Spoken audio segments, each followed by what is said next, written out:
Rorschach is this sort of detective of the story, but at the same time he is psychopathic in his relentless pursuit of justice, or whatever that is.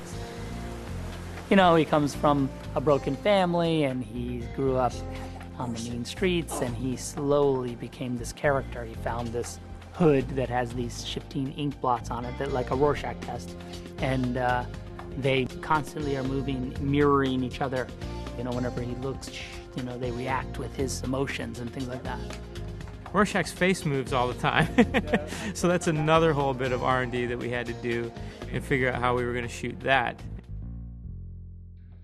We've had a couple of fittings with Earle Haley, who brings this great silhouette to the character. He's compact and he's mean. He's like this kind of little crazy terrier.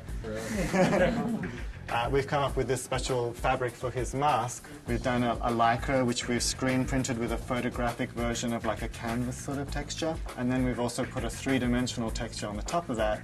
So you end up with this great texture that the camera loves. Performing with a sock on my head is what I always say, but the eye holes are very, very large, so you can read the eyebrows and the expression in the eyes.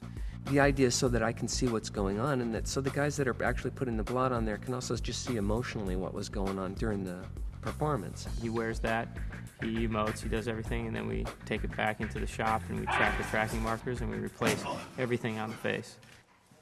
There are set patterns that we define as expressions.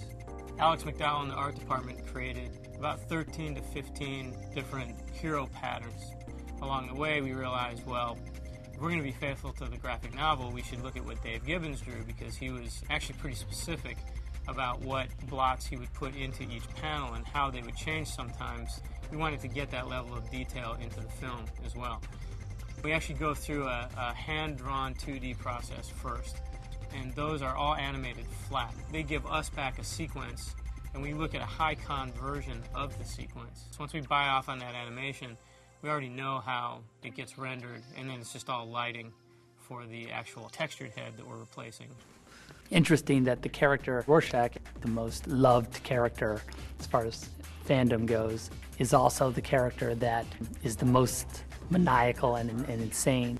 He's noirish and he voices the movie, but he also is sort of the narrator of the film at the same time. He's constantly commenting on society and on the other characters in the movie and the mystery that's unfolding, and he's the one that kind of drives us through that mystery.